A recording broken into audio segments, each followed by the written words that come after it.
Hoje nós teremos como título da reflexão para esta noite, mais uma vez na continuidade do nosso livro, que estamos estudando ele continuamente, não é? Palavras de Vida Eterna. Hoje a lição número 31 deste livro, Combatendo a Sombra. O que é a sombra? A sombra é uma palavra que foi usada pelo psicanalista Carl Gustav Jung. E ele, quando ele fala da sombra, ele se refere ao nosso mundo íntimo, às nossas ignorâncias, não é?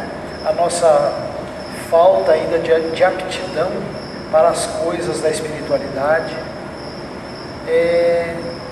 a nossa pouca experiência no trato com os nossos semelhantes, enfim, tudo aquilo que estiver relacionado com as nossas deficiências ainda, que são naturais, diga-se de passagem, porque todos nós espíritos partimos da simplicidade, da ignorância e fazemos uma infinita trajetória milenar em busca do aperfeiçoamento.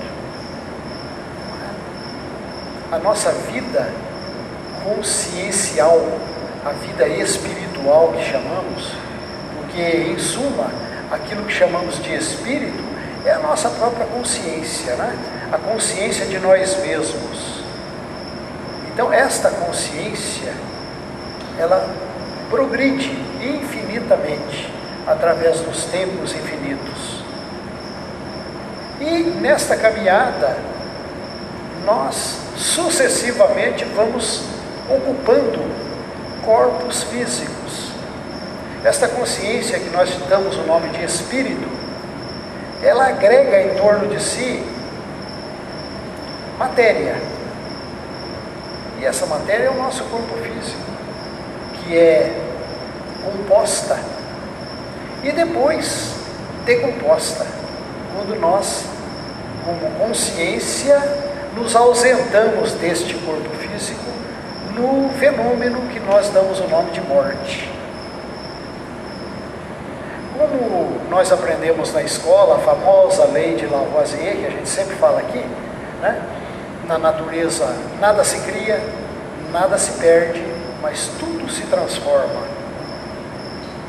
E no dizer da doutrina espírita, Kardec também nos coloca que tudo tem origem no fluido cósmico universal, em que em linguagem mais atualizada nós trocamos essa palavra fluido por energia. Energia cósmica universal. Tudo que existe no universo tem origem na luz. Tudo, como diz Humberto Roden, tudo é lucigênito. Tudo tem origem na luz. O Mestre Jesus já dizia para todos nós: vós sois luzes, brilhe a vossa luz. Como o título da nossa exposição de hoje é Combatendo a Sombra, como é que a gente combate uma sombra? Opondo-se uma luz para clarear a sombra. Então, todos nós, indistintamente, estamos nesta caminhada evolutiva. E é natural que cada um de nós já adquiriu, por experiência própria, por vivências sucessivas, todos nós aqui já adquirimos alguma parcela de luz. Cada um de nós aqui já tem um grau de compreensão razoável, mas ainda temos resquícios de sombra. Nós ainda temos dificuldades ainda. Nós temos ainda certas deficiências. Nós temos ainda certos maus hábitos que adquirimos no passado, certas viciações, sejam elas físicas ou mentais, intelectuais. Então esta lição está nos chamando a atenção para combater a nossa sombra interior. Mas Mas o que acontece muitas vezes é que a gente, até Jesus dizia isso, né? Que a gente costuma olhar o cisco no olho do nosso irmão e não enxergar a trave que está no nosso olho. Então, muitas vezes, nós somos pródigos em fazer pré-julgamentos a respeito da sombra alheia dos outros. Quantas vezes na nossa imperfeição a gente aponta o dedo para os outros e julga os outros?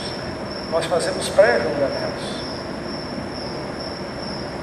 Mas nós temos que despertar a nossa consciência para reverter isto, para fazermos a nossa introspecção, fazermos a nossa autoanálise, para que então possamos encontrar a nossa própria sombra e lançar luz sobre ela. E quantas vezes nós somos prepotentes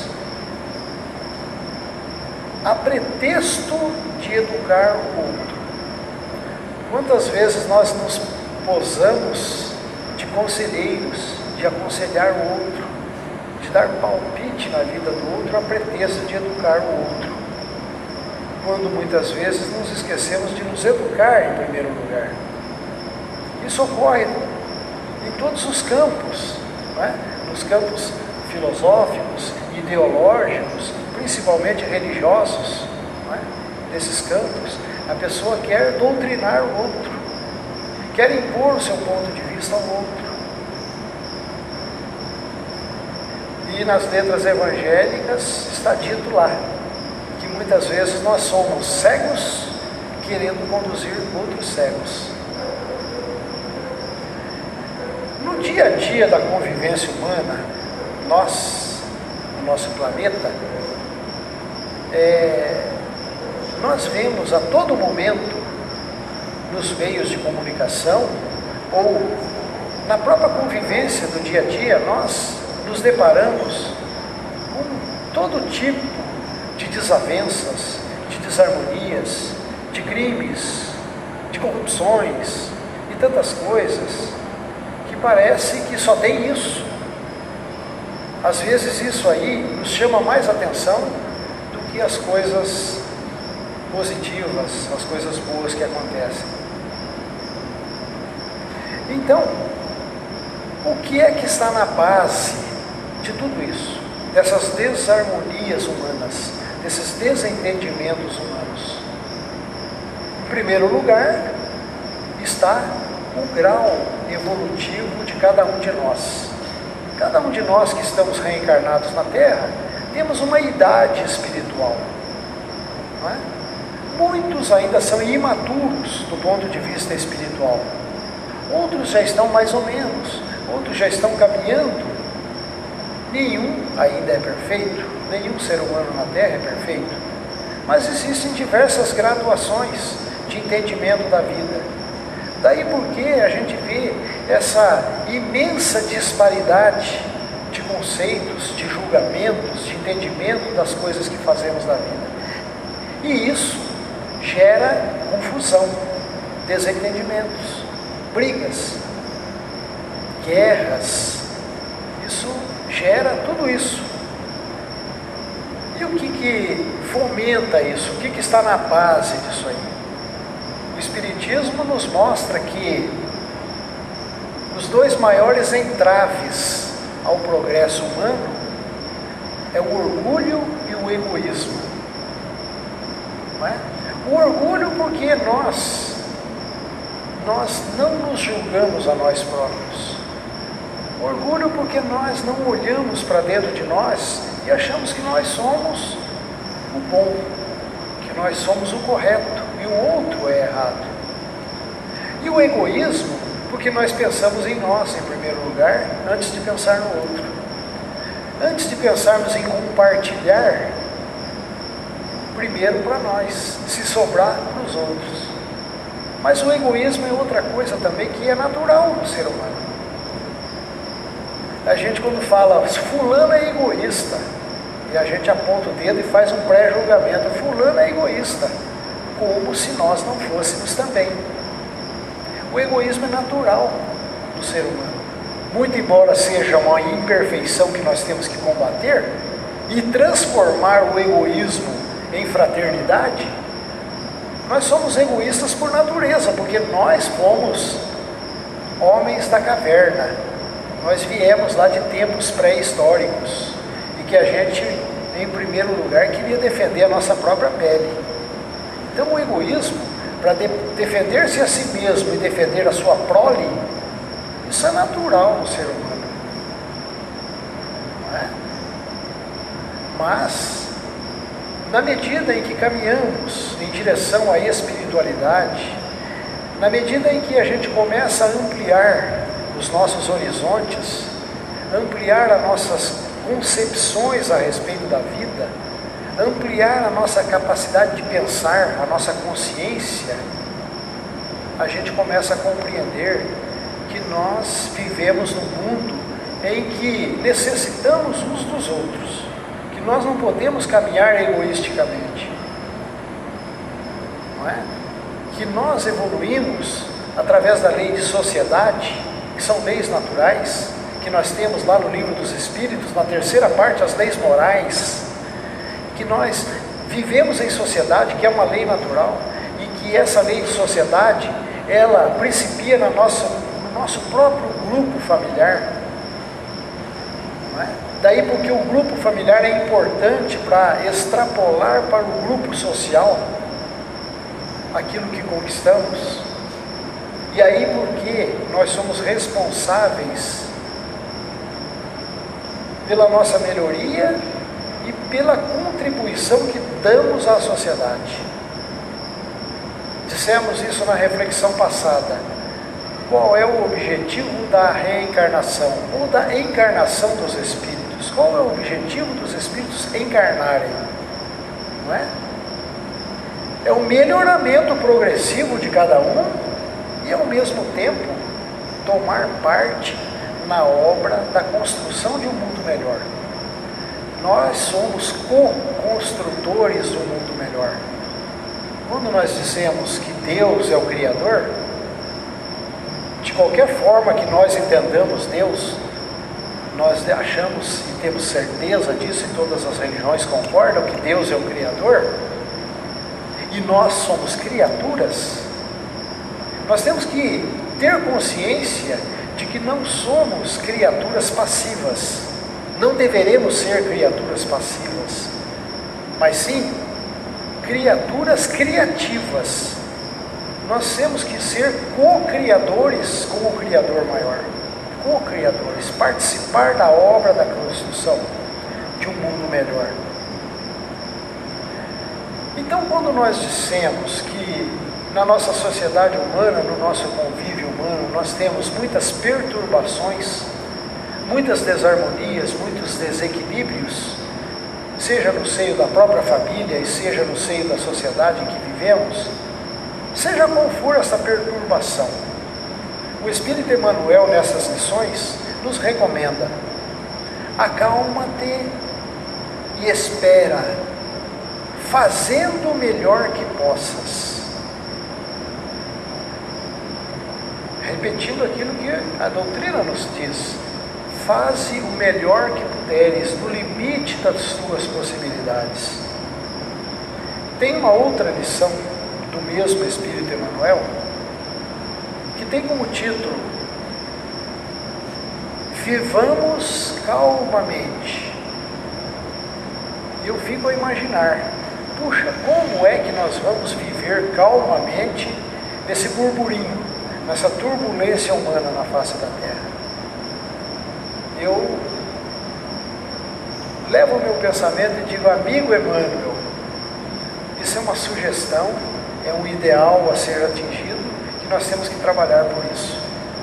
Mas nós, ainda que somos ainda imperfeitos, que ainda não desenvolvemos os valores, estamos tentando desenvolver os valores, como é difícil viver calmamente. A gente gostaria de viver calmamente, mas as situações que nos acontecem nos nossos relacionamentos humanos, fica um pouco difícil a gente viver calmamente. Normalmente nós vivemos atabalhoadamente, nós vivemos em tribulações, não é? O Mestre Jesus já dizia: no mundo tereis aflições, mas tende coragem, eu venci o mundo. São letras evangélicas que nós sabemos na teoria, e às vezes na prática nós não sabemos colocar. É da lei universal, que nós chamamos de lei divina, leis de Deus, leis naturais do universo. É da lei universal que a luz domine a sombra, as trevas, mas sem ruídos e sem violência. No nosso amanhecer, quando desponta o sol, ele espanta as trevas da noite. Mas o sol não faz barulho, não usa de violência, não é? Ele levanta-se na manhã e as sombras da noite se vão, naturalmente, silenciosamente. Então, quantas vezes, a pretexto de diminuir a sombra, nós usamos de prepotência, como a gente disse no início. A gente quer impor a nossa filosofia, a nossa religião, o nosso modo de ser, a pretexto de acabar com a sombra. Mas às vezes a gente age de uma forma grotesca, não é? De uma forma impositiva. Então, como é que nós poderemos colaborar ou contribuir para combater a sombra? Combatendo a sombra em nós mesmos, em primeiro lugar. Em primeiro lugar, nós devemos nos iluminar. Em primeiro lugar, nós devemos brilhar a nossa luz, conforme dizia Jesus: brilhe a vossa luz. A potencialidade que todos nós temos indistintamente. Não tem privilégio para ninguém. Aqueles que já se iluminaram, ou, vamos dizer assim, de uma forma relativa, obrigado pela sugestão, de uma forma relativa já se iluminou, este fez um trabalho consigo próprio, por esforço próprio. E esse pode servir de exemplo. Quem estuda os evangelhos e o próprio Espiritismo nos mostra Jesus como um protótipo.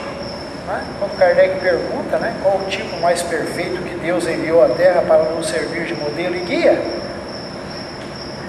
a resposta é curtinha: vede Jesus. Pronto, é um modelo, mas não é um modelo para a gente idolatrar, porque o ser humano costuma muito confundir as coisas, não é? Jesus não é para ser insensado, bajulado, idolatrado, não é para isso.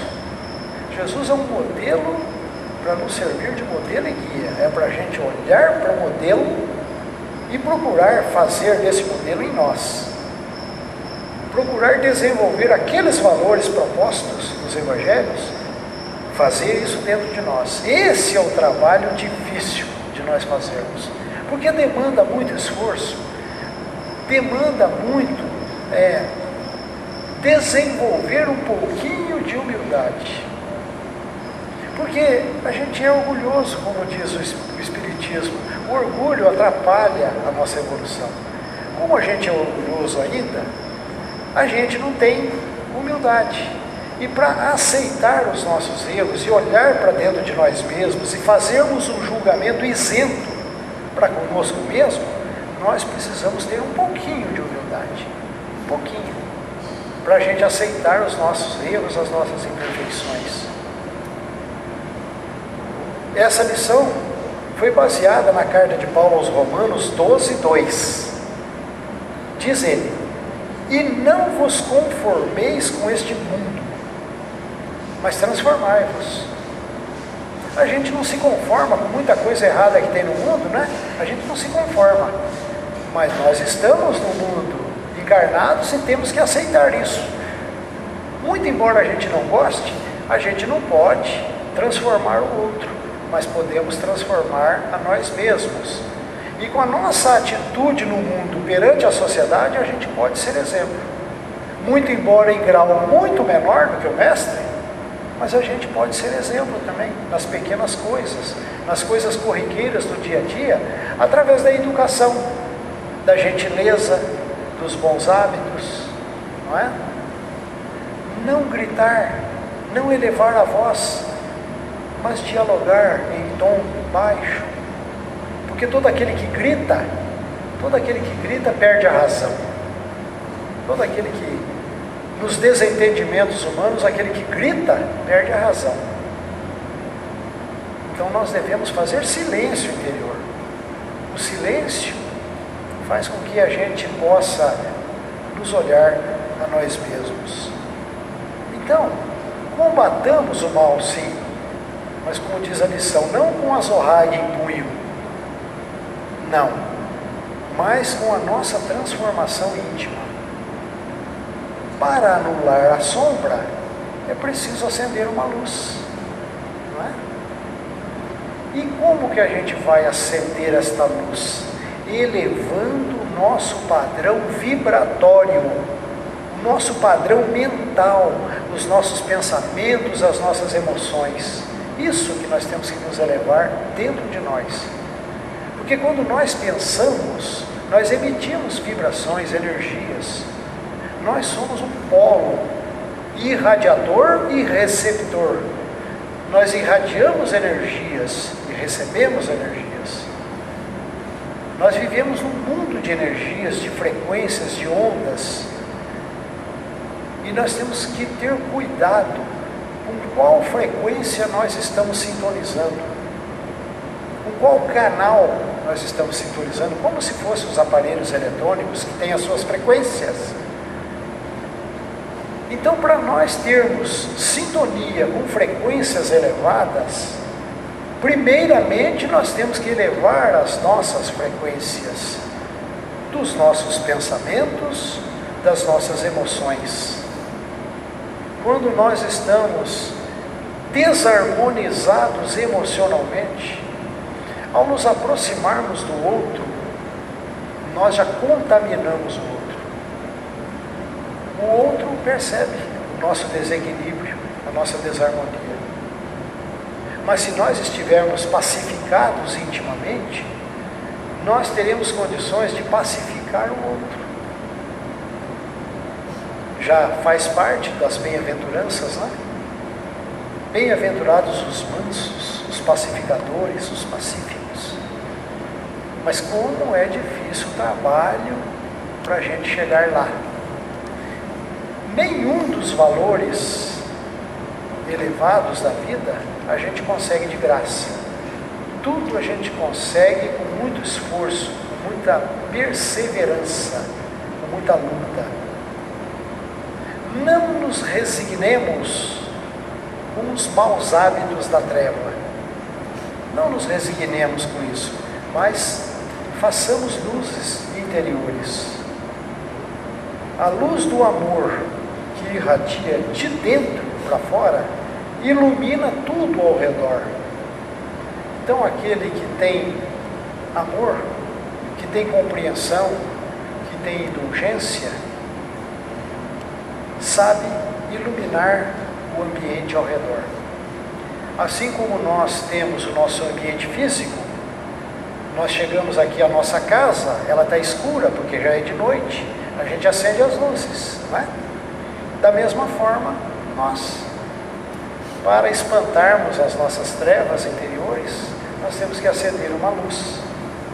E essa luz, quando é dentro das nossas consciências e dentro do nosso sentimento, é aquilo que Jesus dizia: coloque a luz no alto do candeeiro, para que ilumine a todos. Isso daqui é uma lição que nos chama muito a atenção, porque são muitos valores que nós temos que adquirir, que conquistar. Nós falamos isso na última reflexão e é ponto fundamental na doutrina espírita. qual é o verdadeiro sentido da caridade conforme entendia Jesus. Não é? A gente sempre repete isso aqui. Benevolência para com os outros. O mundo está carente de benevolência.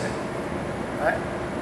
Indulgência para com as imperfeições alheias, entendendo que nós também somos imperfeitos. Nós também necessitamos da indulgência do próximo para conosco. Perdão das ofensas. O perdão é um remédio santo. O perdão liberta os seres. Porque enquanto o ser humano não perdoa, ele próprio se aprisiona ao outro. Ele próprio se algema ao outro. Nós criamos algemas quando nós não perdoamos e queremos revidar, e queremos perseguir. E Emmanuel coloca mais. Às vezes a gente faz uma situação assim, eu perdoo, mas não esqueço não. Aí você fica no meio termo, né? Você fez o meio bem, né? Você fez uma palestra a respeito do meio bem. Em linguagem popular ele fala meia boca. Você, eu perdoo, mas deixa pra lá, né? Aí se você não tem mais aquela ligação afetiva, você já não se predispõe mais a auxiliar, a compartilhar. Você fala, eu perdoo, mas deixa quieto, né? Você já fica do lado. Esse é o chamado meio bem. Meio bem. Então, não é, a gente está tentando melhorar, não é? Mas que nós possamos fazer esforços para fazer o bem no limite das nossas forças. A lei universal não pede que a gente faça além da nossa possibilidade, mas no limite da nossa possibilidade. Então, combatendo a sombra foi a reflexão da noite que o Espírito Emmanuel nos ofereceu. Esse grande filósofo, Emmanuel é um grande filósofo, nos traz grandes lições. Que nós todos possamos, então, primeiramente identificar as nossas sombras, né? Que às vezes a gente não identifica qual é a nossa sombra. Tem que identificar, para saber o que eu devo corrigir em mim. E aí, a instrução que o Espiritismo tanto nos pede, a instrução é muito importante. Os bons hábitos das boas leituras, as leituras edificantes, as leituras que contribuem para o nosso crescimento intelectual, ético, moral. Porque muitas vezes nós perdemos tempo valioso com coisas corriqueiras, coisas inúteis, que nós temos liberdade para escolher, sim, temos o livre-arbítrio, mas tem tanta coisa que não acrescenta nada na nossa vida e que são passatempos fúteis e que a gente se ocupa disso e perde tempo precioso da reencarnação.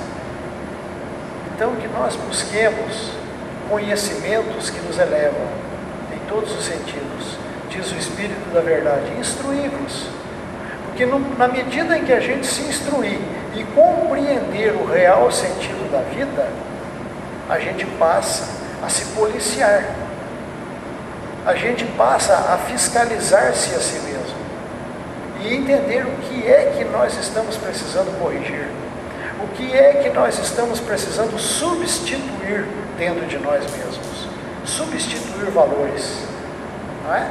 Esses valores da benevolência, da renúncia, da paciência, da humildade, da resignação, da perseverança, da resiliência. Tem tantos valores que nós temos que trabalhar para conquistar, não é? E a gente não vai conquistar mesmo tudo de uma vez. A gente vai tentando de pouquinho em pouquinho, conquistando aos poucos. Porque na natureza não dá salto, nós não damos um salto evolucionista maior, não é? Nós temos que evoluir gradativamente. Então, gente, que esta lição permaneça conosco para a gente refletir. como a gente sempre diz aqui, isso aqui não é uma pregação, é uma reflexão, não é? Como eu sempre digo, o Espiritismo, muito embora ele seja chamado de doutrina espírita, o Espiritismo é chamado de doutrina espírita, mas eu acho melhor dizer proposta filosófica espírita, eu acho mais suave, porque doutrina dá a impressão que a gente está pregando alguma coisa, né? E impondo alguma coisa do alto para baixo. Não é assim. Eu vejo o Espiritismo como uma proposta que me é oferecida para que eu livremente examine aquela proposta e diga para mim mesmo: é possível? É bom? Quais são as alternativas diante dessa proposta? Que eu faça a minha livre escolha, que eu pegue esta proposta e multiplique em cima daquelas questões, que eu multiplique questionamentos, que eu amplie aquelas respostas que os Espíritos nos deram ao infinito. Então é uma proposta que nos oferece a possibilidade de construir ideias, de expandir a mente, expandir a consciência. Ela não é uma pregação estática, mas ela é dinâmica. O Espiritismo é uma proposta dinâmica para que a gente construa cada vez mais elevadamente raciocínios lógicos, para que a gente tire conclusões cada vez melhor, para combater a sombra que existe em nós. Muita paz a todos.